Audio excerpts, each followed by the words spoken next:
М6, дубль 1. Первая фонограмма, синхрон, начали.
Я родилась здесь, в Душанбе, в 1947 году.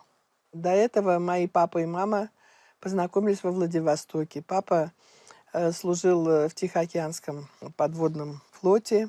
Потом, значит, они познакомились там с мамой, война закончилась, и он привез ее сюда. Сначала Самарканд, потом Ташкент, потом Душанбе. Папа работал журналистом в газете «Коммунист Таджикистана». Мама сначала была домохозяйкой, когда я маленькая была. Потом секретарем-машинисткой работала в геологуправлении, а постепенно закончила курсы по обогащению пьезокварца. И на Памире работала, подготавливала пьезокварц для космической промышленности. Закончила я первую школу нашу, душанбинскую. Знания были тогда очень крепкие, потому что вот тех знаний, тот багаж знаний, который мы получили здесь, в Душанбе, в Ленинграде я училась легко. Вот, учиться было очень интересно. Программа была и технически насыщенная, и мы смотрели очень большое количество фильмов. Конечно, Ленинград дал такой заряд эмоциональный. Все театры, которые были, и Мариинка, и Товстоноговский театр, Комиссаржевской. Вот. Очень любила. У нас вообще команда такая сложилась со Средней Азии. Вот Сократ Абдукадыров и две девочки с Украины. Вот у нас компания такая сложилась, театральная. Мы каждый день бегали по театрам. Даже однажды услышали, что в Домском соборе будет знаменитый органист. Так мы в пятницу уехали на поезде туда, субботу-воскресенье в Риге послушали органы, в понедельник уже были на занятиях. Ну, то есть, конечно, возможностей там было очень много впитывать. Говоря там и про Эрмитаж, и про Русский музей, и все остальное. Потом, когда закончила институт, это был уже 70-й год, приехала на киностудию «Таджикфильм». Ну вот на фотографии здесь 40-е, 50-е годы, но когда я на киностудию пришла после окончания Лики в 70-м году, практически все люди, которые изображены в этой фотографии, также возглавляли киностудию «Таджикфильм». Вот директор Абид Хамидович Хамидов, вот.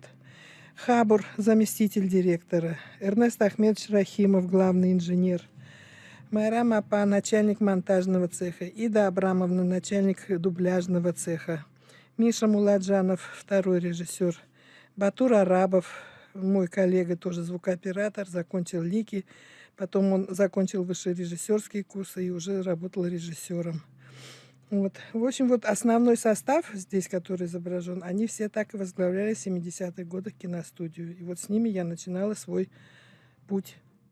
Эдуард Аркадьевич сразу сказал, говорит, ну, кем ты хотела бы быть? Вот есть инженерная служба. Я сказала, нет, я хочу быть звукооператором. И сразу первый фильм мы снимали с Ирвайсом. «Кино» назывался, про киномеханика Памирского, который впоследствии получил очень большие награды на фестивале. Вот, поехали на Памир с Ирвайсом, с режиссером, и снимали там фильм. Витя Мирзаянс был оператор, тоже он только закончил в КИК 70-й год. Потом после этого «Вперед, гвардейцы». Там тоже уже и Валера Ахадов тоже выпускник, и Витя Мирзаянс, и я. Ну, все молодые, Леня Шпанько.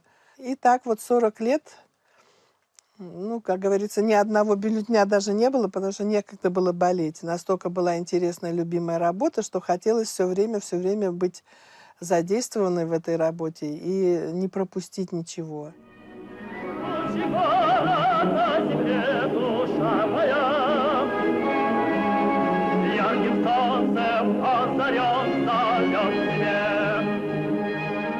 С Борисом Алексеевичем я проработала один фильм «Поэма о хлопке». Это какие-то такие сказочные просто такие впечатления. Такой атмосферы на площадке, какой бы Реки Мягаровой было, по-моему, ну, ни на одном фильме не было. Человек был достоин такого уважения, что любой его намек на что-либо тут же исполнялся, выполнялся. Вот, все старались на 100%, что могли, выкладывались. Вот. С Тахиром Сабировым работали, делали фильм. Там Малика Калантарова была в главной роли, танцовщица, которая сейчас тоже в Америке. Вот. С Латифом Фазеевым очень интересные фильмы мы снимали. Вот «Восход над Гангом» мы с ним делали, двухсерийный. Это был фильм по масштабу командировок. Это было и Черное море, это было и Ялта, и Варзобское ущелье, Ташкент. В общем, очень большие командировки интересные были. И совместно участие было индийских актеров и наших актеров. Очень много работала с Марой Юсуповой, документальные фильмы. «Гала», про метеостанцию мы делали с ней фильм. Вот. Документальных фильмов в основном мы все работали с Майрам Юсуповой. Это был, конечно, очень трудоемкий процесс. И один человек, конечно, с этим бы никогда не справился. Поэтому студия насчитывала 650 человек. Серьезная была очень работа. И был задействован очень большой штат профессиональных работников. Я сидела за пультом здесь. Аппаратная была в отдельной комнате, где заряжались эти пленки. Я через пульт командовала, какую часть заряжать, какая пленка идет на какой фильм-фонограф. Потом уже коммутировалась здесь, выводилась на ручки и уже шла система перезаписи. 4 человека работало только в аппаратной записи. Один был на аппарате на КЗМ, который выставлял пленку, остальные заряжали пленку. Еще наверху у нас всегда движок Володя Савинов работал. Очень хороший киномеханик. Надежный такой, на него всегда можно было положиться, потому что он из любого положения находил выходы. И в основном на съемках мы с ним ездили, он был и шофер Тонвагена, и киномеханик, и механик по обслуживанию аппаратуры. В звукоцехе тогда у нас было где-то 60-65 человек штат. Киномеханики, звукооператоры не входили в состав цеха, мы входили в творческий этот отдел. А здесь чисто техническое было обслуживание. В шумотеке у меня были очень хорошие помощники. Майя Ионкина, Лиза Хаджаева, Весола Идибекова.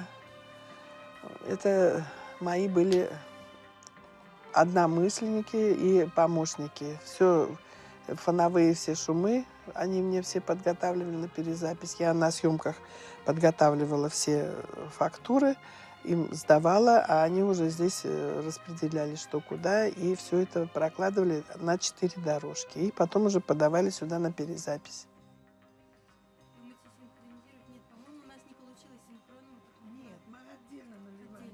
Ну, теперь вот все по-новому, новая аппаратура.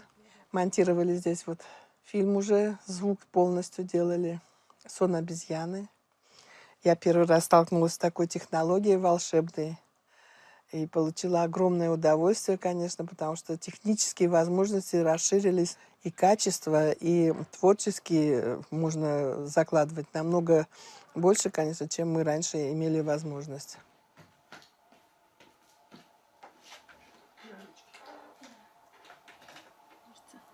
Давай, Да, чуть-чуть меньше. Сейчас я колечко уберу. Давай.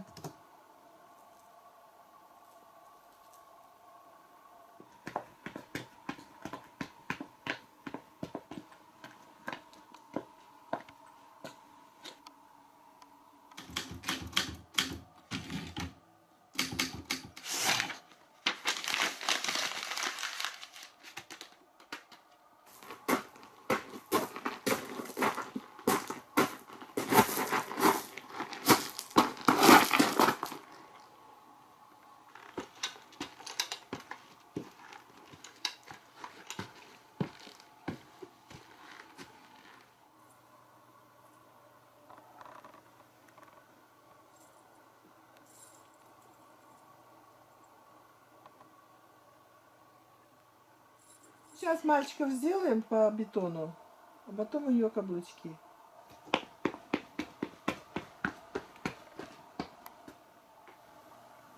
Супер-пупер. По синхронным шумам мы вызывали обычно бригаду с Мосфильма.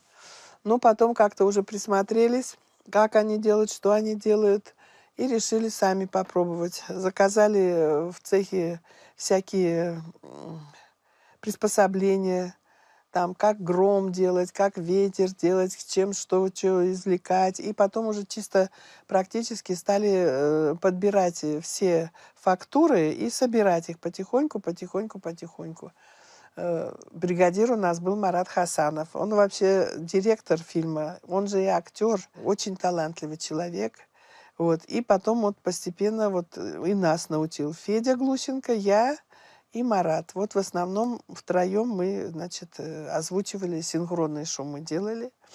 Всегда это проходило все очень весело, потому что Марат вообще человек с таким юмором, что 24 часа можно хохотать и не останавливаться вообще. И Горбачева он мог копировать, и Брежнева он мог копировать. Когда фильм шел на экране, мы знали, какого содержания фильм, все. Он тут же переозвучивал, тут же переделывал сценарий, и получался совершенно другой фильм. И мы все, как-то вот легко и приятно было работать, потому что все это шло с удовольствием и весело. И молодые были, и хохмили, и дурачились.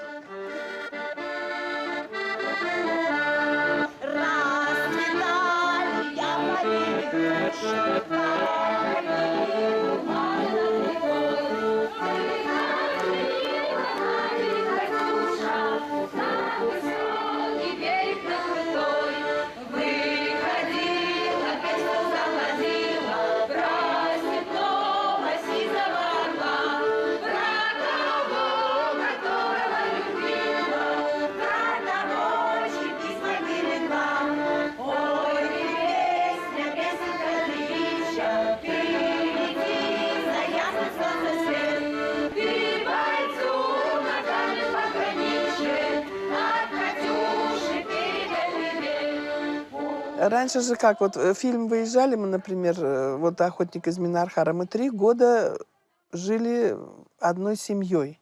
3 года фильм снимался. Мы с детьми, с собаками, со всеми реквизитами. Вот ехали на турбазу. Там снимали коттеджи. Кто с детьми был, значит, мы отдельно так комплектовали, чтобы если кто-то один не будет занят, он уже за детьми там смотрит или что-то. И поэтому до сих пор у нас такие отношения, что любим мы все друг друга, заботимся и по мере возможностей созваниваемся.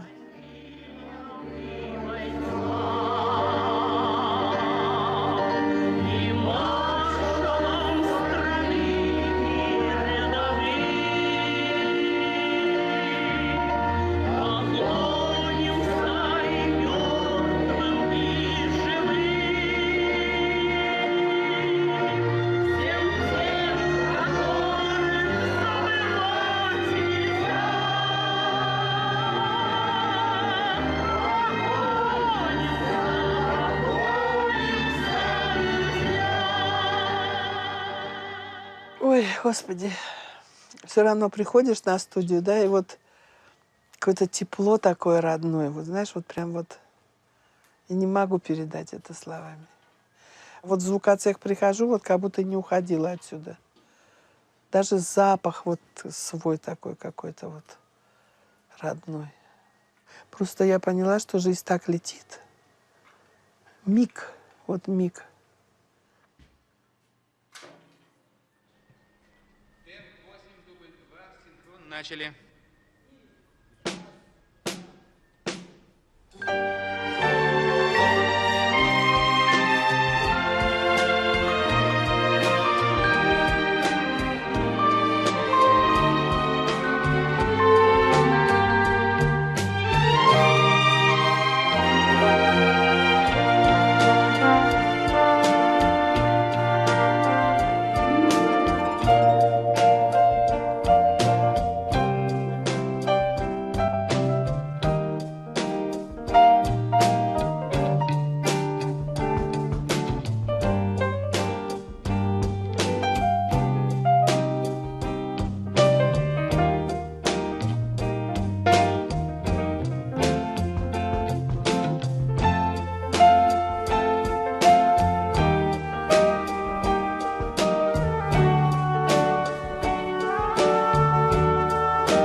Ну вот, так 40 лет пролетело, потом вышла на пенсию. Теперь воспитываю внуков, смотрю за мамой. Моей мамочке 90 лет. Дай Бог ей здоровья вот, и долгих лет жизни. Пока наши родители живы, мы дети. Вот, поэтому стараюсь, чтобы у нее все самое необходимое было по всем параметрам. Ну, все договорились. Меню готово. Дочка у меня одна, Юля. Ее папа был тоже кинематографист, Данаев Мурод. Он закончил экономический факультет в ГИКа. Мы проработали с ним на фильме Латифа Фазиева вот «Восход над Гангом». Там познакомились, там началась любовь. И оттуда у нас Юлька и получилась. Родилась девочка замечательная.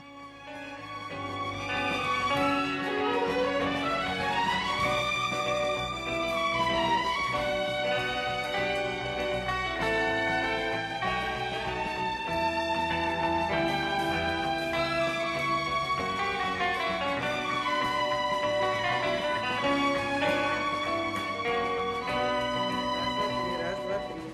Мотор. Вот ты же кинематографический ребенок, да? Что вот такое мама? Быть ребенком кинематографической мамой? Это быть всегда без мамы. Все мое детство прошло у бабушки. Ну, до 12-14 лет я маму видела очень редко. Даже по ночам мне запах ощущался мамин. И бывали, когда ночные рейсы, она из России приезжала, прилетала. Вот, я вот помню. Мама, это приезд мамы. Это мандарины, шоколадные конфеты в то время. Это была редкость, да, деликатес? Да, так. Ну, интересно было. В летние каникулы, когда школы не было, мы ездили также на съемки. Много актеров известных видели. Ну, а так, когда мама вне дома, во время работы, это я вам говорю. Быть их детьми – это быть без них. Дай Бог здоровья нашим бабушкам и дедушкам, которые нас воспитывали, учили и смотрели за нами. Ой, моя бусинка, моя сладкая девочка. Я же ее мало видела. Все постоянно это работа, работа, работа. Я ухожу, она спит, прихожу, она спит. Мать заходит, говорит, что смотришь? Я говорю, я ее так люблю, говорю, но так мало времени ей уделяю. Говорю, я это чувствую, ну, мам, по-другому. У меня одна профессия, я другую работу не хочу. Работай, пока мы живые, не переживай. Она у нас сейчас опора нашей семьи во всех смыслах, потому что и материально, и морально она полностью поддерживает нас.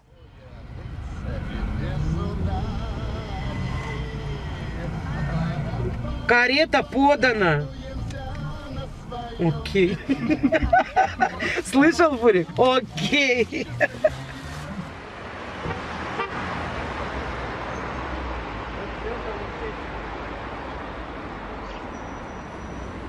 Бабушку новую сделали. Не очень светлый шахничка. Нормальный? Привет.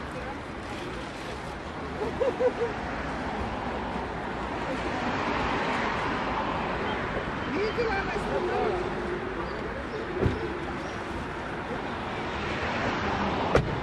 Мама, вот она какая, что за человек?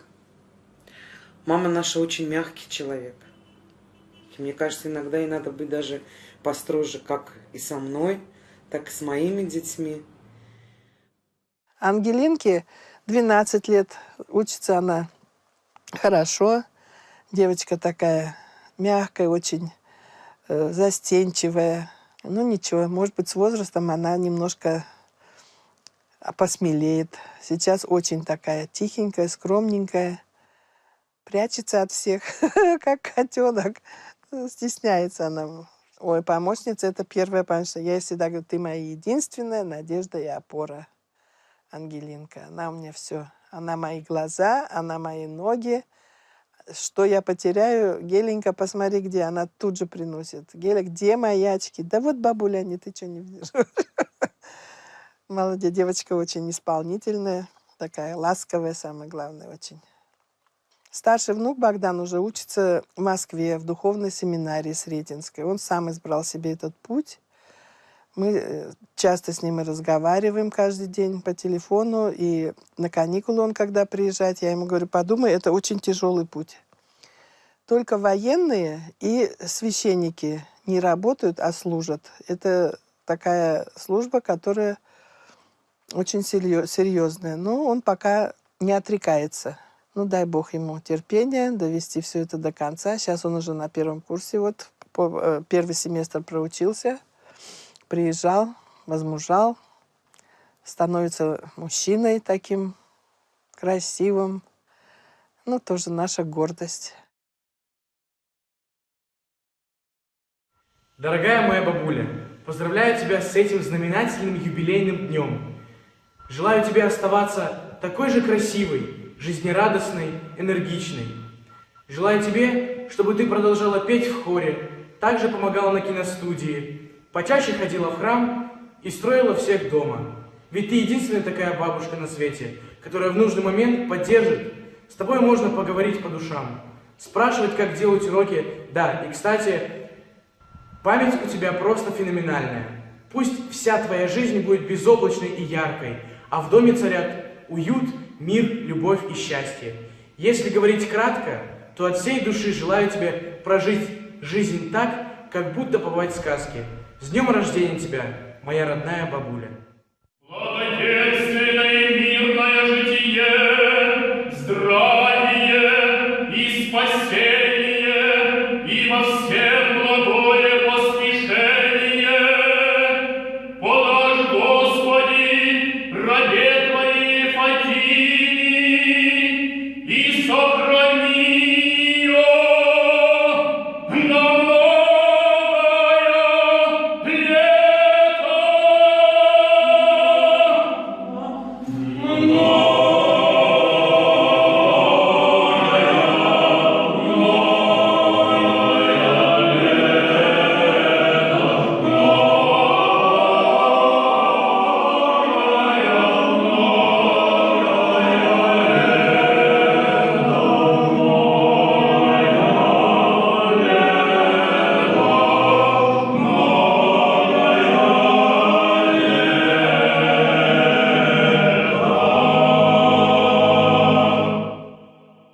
Светлана Беляновна, поздравляю тебя с днем рождения. Желаю тебе счастья, здоровья, долгих лет. Оставайся такой доброй, замечательный. Мы тебя очень любим. Я и мои дети. Спасибо тебе, что ты всегда и во всем меня поддерживаешь, помогаешь мне их растить, учить и воспитывать. Все, буду плакать сейчас. Выключайте.